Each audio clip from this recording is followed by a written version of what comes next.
শোন বাবারা, আমার তো এখন বয়স হয়েছে, আমি আর তোদের কাজ করে খেতে দিতে পারবো না। তাই আমি সিদ্ধান্ত নিয়েছি এবার আমি তোদের বিয়ে দিব। কিন্তু মা, আমরা তো সিদ্ধান্ত নিয়েছি যে আমরা আরো কিছুদিন পরে বিয়ে করব। আগে নিজের পায়ে তো দাঁড়িয়ে নি। হ্যাঁ মা, আমাদের এখনো অনেক কিছু করবার বাকি আছে। আমরা তো অনেক কষ্ট করেছি, এখন তো কোনো রকম একটু মাথা গোঁজা ঠাঁই হয়েছে। এবার একটা ভালো দেখে কাজ তো জোগাড় করে নিই। তার কোনো দরকার নেই, আমার সিদ্ধান্ত তোদের জানিয়ে দিলাম, বাকিটা তোদের ইচ্ছা। ভাই, এখন আমাদের কি করা উচিত? মা তো বিয়ের জন্য চাপ দিচ্ছে, তাছাড়া মার তো বয়সও হয়েছে, কাজকর্ম ঠিকভাবে করতেও পারে না। হ্যাঁ ভাই, আমিও সেটাই বলছি, আমাদের মার কথাই শোনা উচিত। আমরা বরং মাকে গিয়ে হ্যাঁ বলে দিই। মা, আমাদের উপর রাগ করেছো নাকি? রাগ করো না মা, আমরা তোমার কষ্ট বুঝি, আমরা এই বিয়েতে রাজি। হ্যাঁ মা, তুমি আমাদের বিয়ের ব্যবস্থা করো। আমি জানতাম তোরা আমার কথা ফেলতে পারবি না, তোদের জন্য তো মেয়ে দেখাই আছে। তবে তিয়াসকে আজই আমি বিয়ে দিব। তাই বলে আজই মা?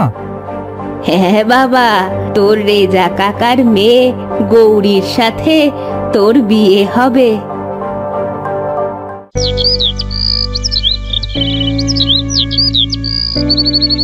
এই যে ভাই, আমার ছেলেকে এনেছি। তোমার সাথে তো এ বিষয়ে আমার আগেই কথা হয়েছে। এবার আমাদের গৌরীমাকে আমার ছেলের হাতে তুলে দাও। হ্যাঁ, আমি খুব খুশি হয়েছি। তিয়াসের মতো একটা ছেলে আমার মেয়ের স্বামী হয়েছে। আমি নিঃসন্দেহে তোমাদের হাতে আমার মেয়েকে তুলে দিতে পারি।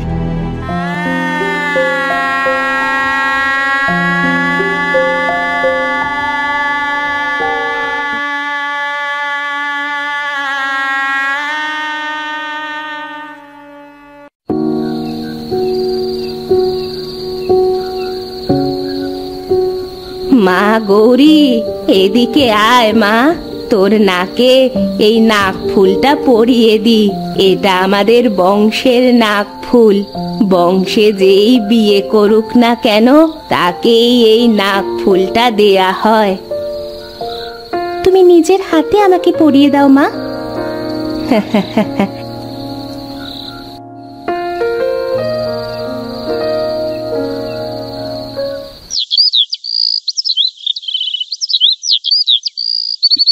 গৌরীমা, ও গৌরীমা, ঘুম থেকে ওঠ এবার মা, ওঠ, এদিকে আমার কাছে আয় মা।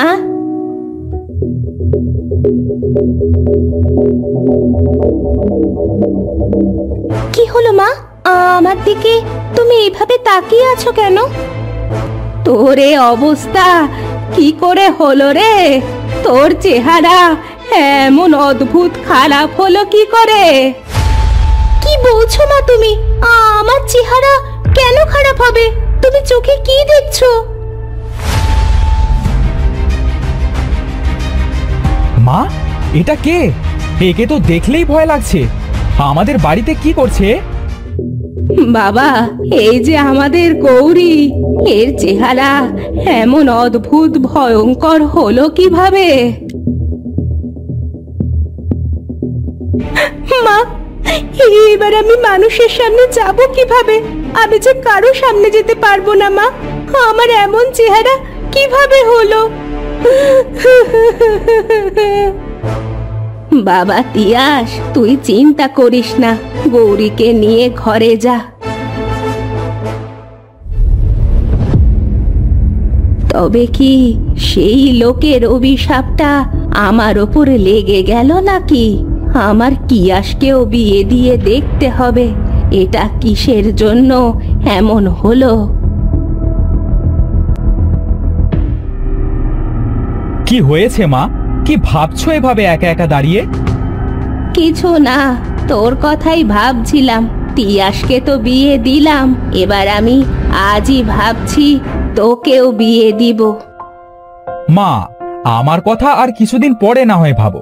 বড় ভাইকে তো কালই বিয়ে দিয়ে আনলে, আমারটা না হয় কিছুদিন পরে দিও।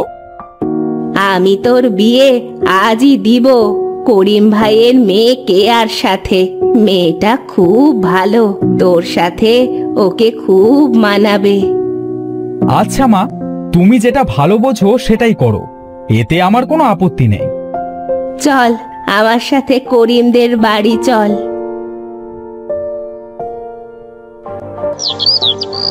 করিম ভাই,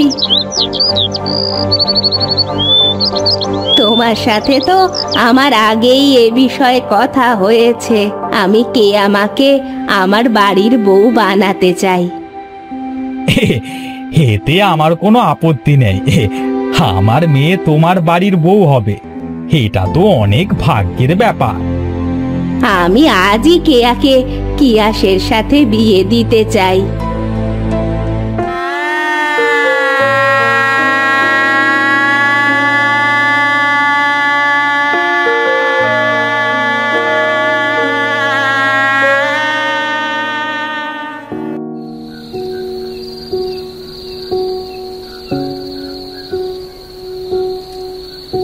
মা কেয়া, ওদের বংশের রীতি অনুযায়ী এই নাক ফুলটা নতুন বউকে দিতে হয়, তাই আমি তোকে এই নাক ফুলটা পরিয়ে দিতে চাই। হ্যাঁ মা, এতে আমার কোনো আপত্তি নেই, তুমি নাক ফুলটা আমাকে পরিয়ে দাও। অনেক রাত হয়েছে, তোরা এবার ঘুমিয়ে পড়। মা কেয়া, তুই সকাল সকাল উঠে আমার সাথে একবার দেখা করে আসিস। আচ্ছা মা, তুমিও সকাল সকাল ঘুমিয়ে পড়ো।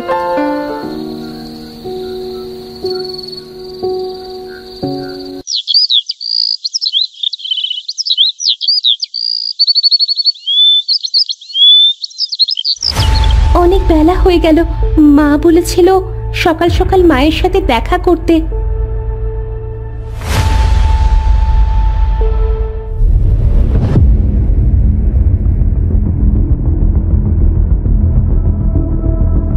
মা, আমার বউয়ের এটা কি হলো? এতক্ষণ তো ঠিকই ছিল, এমন অদ্ভুত খারাপ আকারের চেহারা কি করে হলো? মা, আমাদের সবকিছু খুলে বলো। বিয়ের পরের দিন আমার চেহারাও কেয়ার মতো অদ্ভুত খারাপ হয়ে গেছে। আমার তখন সবে সবে নতুন বিয়ে হয়েছে। তোদের যেমন আমি নাক ফুলটা পরিয়ে দিয়েছি, তেমনি আমার শাশুড়িও আমার নাক ফুলটা পরিয়ে দিয়েছিল। বৌমা, ও বৌমা, কোথায় গেলে? আমার কাছে একটু এসো তো মা। আসছি মা।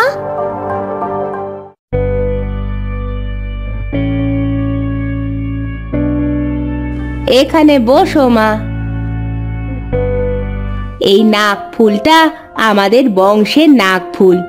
এই বংশে কেউ নতুন বিয়ে করে এলে তার নাকেই এই নাক ফুলটা পরিয়ে দেওয়া হয়। আমি তোমাকে নাক ফুলটা পরিয়ে দিই। হ্যাঁ মা, নিশ্চয়ই। আর তাছাড়া নাক ফুলটা খুব সুন্দর, আমার খুব পছন্দ হয়েছে। তুমি থাকো, আমার একটু বাইরে কাজ আছে, আমি এখন আসছি। বাড়িতে কেউ আছো? আমাকে একটু সাহায্য করো।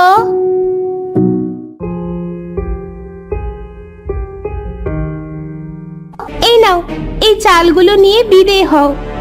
হ্যাঁ হ্যাঁ, যাচ্ছি মা।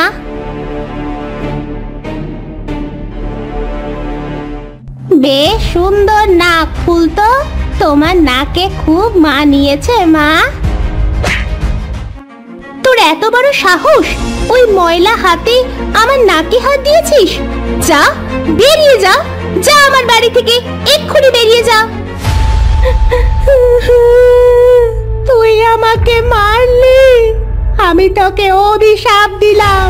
তোর বংশে কেউ যদি এই নাক ফুল পরে, তাহলে যেন তার চেহারা অদ্ভুত আকারের খারাপ হয়ে যায়।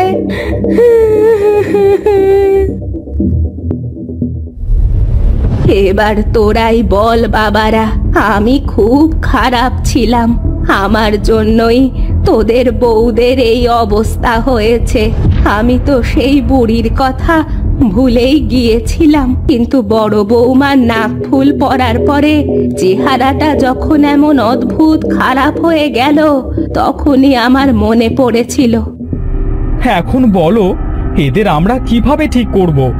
এমন চেহারায় এদের সাথে তো আর সারা জীবন সংসার করা সম্ভব না। আমি এখন তোদের কি করতে বলবো বাবা? আমার ভুলের জন্য আমি অনুতপ্ত, আমার ভুল আমি বুঝতে পেরেছি। এই তোমার নাক ফুলটা একবার খোলো তো। কি করব এখন আমি? এমন চেহারায় আমি মানুষের সামনে যাব কিভাবে?